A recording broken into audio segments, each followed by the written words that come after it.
Hey everybody, welcome to my booth. I'm Jay, and my apologies for missing the last couple weeks of subscriber feedback. I'm planning a cross-country move right now and trying to wrap stuff up before the end of the year and all that. It's a stressful time, so I appreciate your patience. Hope you're all having a good end of the year season. I got one surprise coming here on the channel before the end of the year, so keep your eyes peeled for that. And if I miss some uploads between now and next year, I'll be back soon, so just know that I'm trying to figure my life out. But we are back with a sample today. This is and they're just curious about general audio feedback on this, so let's just hop into it. Before we do, as always, if you'd like me to review audio of yours, just like this, then hey, there's a form in the description. Send me something. It's free. There's coaching on my website. I am gearing up lots of courses there as well. It come the new year. And otherwise, just thanks for being here. Happy New Year. I appreciate you all very much. Enough of that jazz.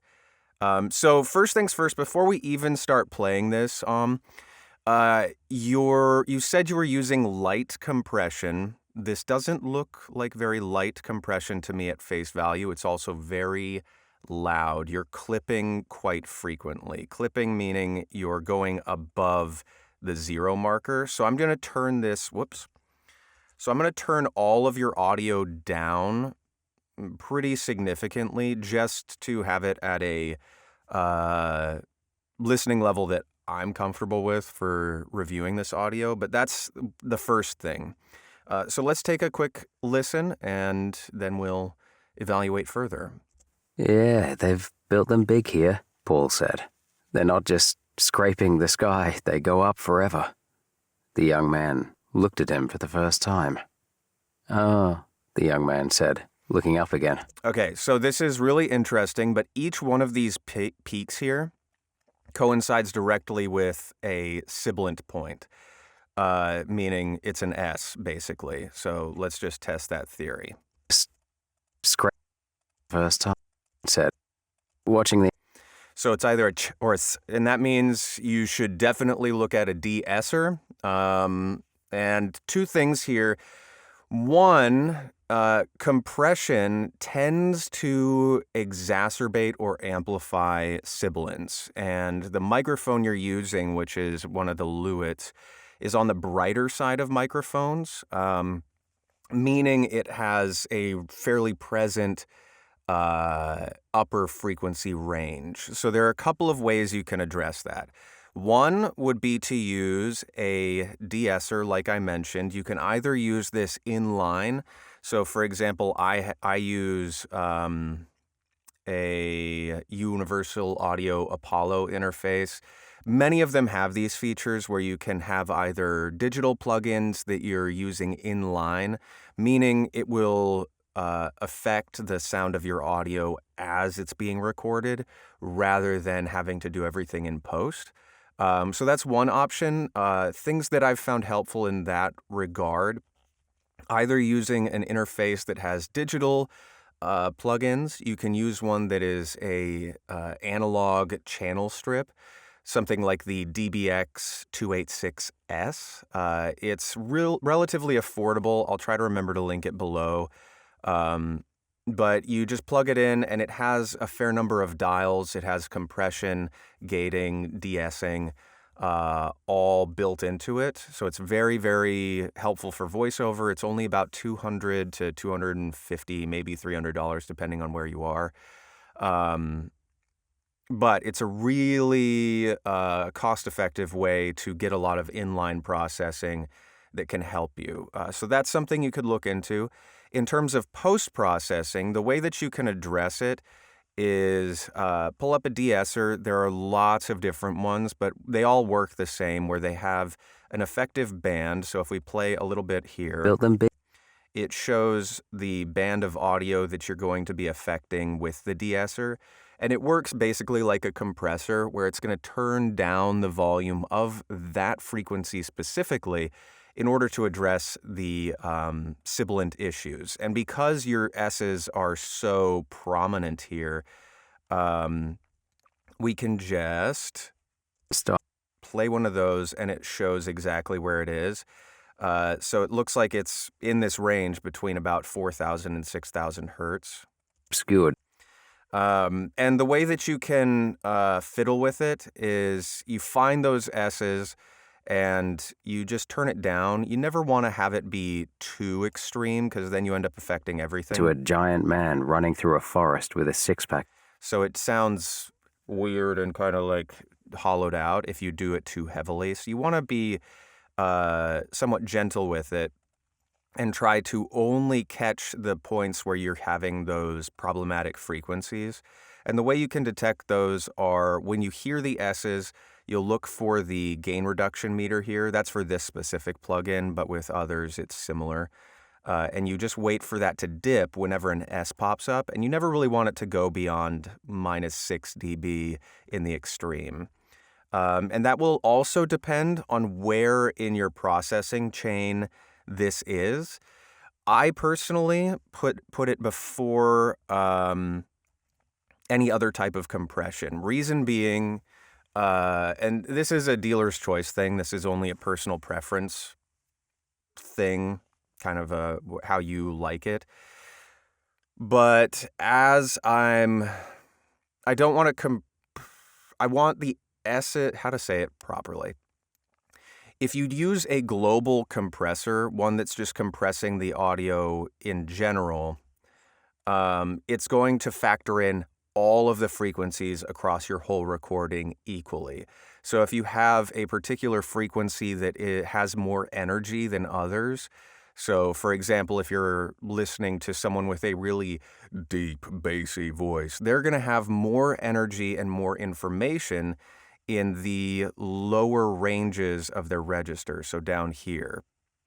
Versus if you have someone with a higher frequency voice, they're going to have more information and resonance in the higher ranges.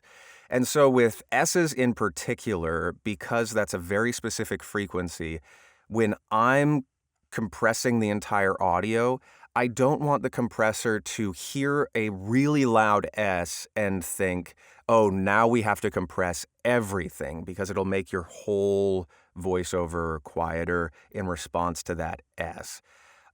So that's why I prefer to put a de-esser before the general compression or limiting in my signal chain. That's my personal thing. I mean, whoever, dealer's choice again. But to find it, once more, you highlight these things and you find them and you can dial in the compression here. You can also click this output sibilance only thing, which will output only the frequencies in this band. So it helps you to really hone in on those and tune what sort of reduction you really want on them. So that's going to be the first thing that will really help you address it. Aside from your levels were just really, really high to begin with. So let's apply this de-esser and see what happens. So yeah, that evens everything out really healthily. And then if we normalize this again to -3, now let's take a listen one more time without those really sharp S's. Paul turned the dial on his watch, and the blue sky turned into a giant man running through a forest with a six-pack of Pepsi strapped to his head. The buildings obscured some of the ad. The man stopped, pulled off a can, and opened it.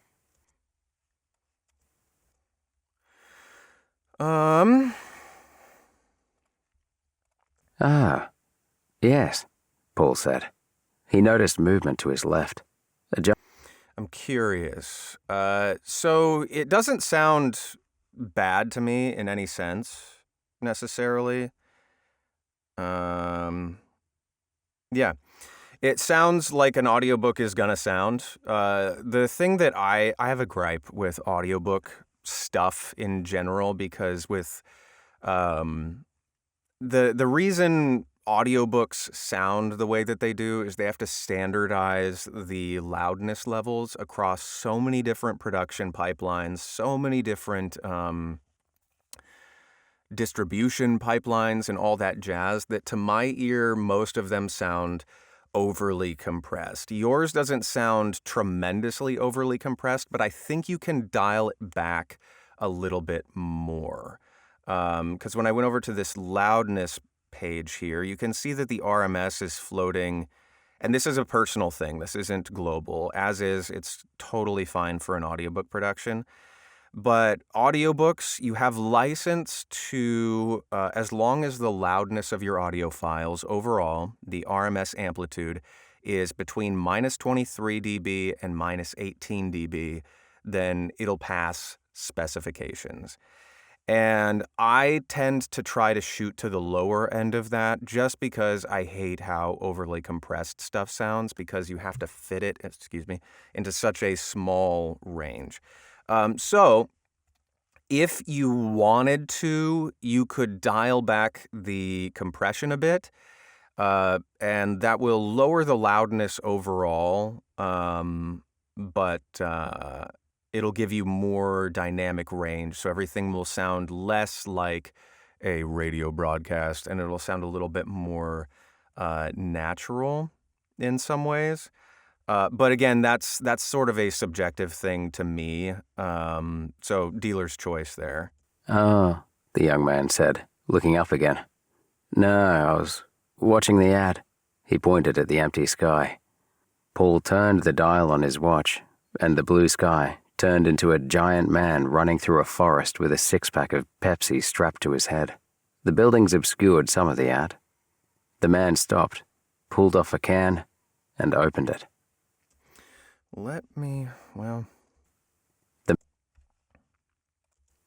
man... This may be a thing that's just I'm hearing a bit. It's a factor of compression as well. So dialing your compression back will help with this too. And I don't know the specs of the Lewitt microphone you're using in total, but right now I'm hearing a fair amount of just like standard noise, not to a degree that's bad by any stretch. Your noise floor is still well below what it needs to be, so you're totally fine there. You could just maybe clean it up a smidge with lowering your compression settings will help with that, because it will not raise your noise floor relative to everything else as much. But there's just sort of a amount of noise that I'm hearing in the background, which is nothing to do with you or your performance or your settings generally, but I think you can just lower it a bit because there's just sort of a static thing through the whole thing. Again, not a huge deal, but there's that. Yeah, they've built them big here, Paul said. They're not just scraping the sky. Yeah, but otherwise I think you're solid. So again, you're a bit loud in general to start with, because if we go back, this is what we started with, which is loud.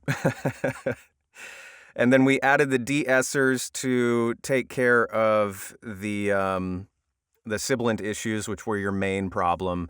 And then aside from that, I think you can just lower your compression settings or your limiting settings just a smidge, just by like a dB or two, and you may get a little bit more dynamic range, and that'll help to lower your dynamic or your noise floor just a hair. But otherwise, really great work. In terms of your performance, it's sounding really solid in general. I would just take your time a bit more and allow breath to happen a bit more. I don't hear much breathing. You sound really, really well controlled, but to a point where I hear the control more than I hear the flow of the emotional storytelling in certain respects. So don't be afraid to let yourself breathe and take your time. And mistakes in audiobooks, there's a thing that we all feel we want to have it be like pristine, smooth, perfect overall. Forget that, man. The little hiccups in a book where you hear, this is again subjective, but when you hear a tiny little pause where you wouldn't expect it. It's really exciting and human in audiobooks. If it's just smooth and pristine the whole time, it's fine. It's great. That's how it's intended to be in many respects. But that's kind of I'm not saying that you're this, but it's easy to be pristine. It's hard to let yourself make little mistakes that still fit with the thing. So for whatever that's worth. Anyway, everybody, I hope this was helpful for you. And until the next one of these, be well. I don't know when that'll be because my life is about to get very crazy for a bit. But I appreciate you all, and I'll talk to you soon. Doodles.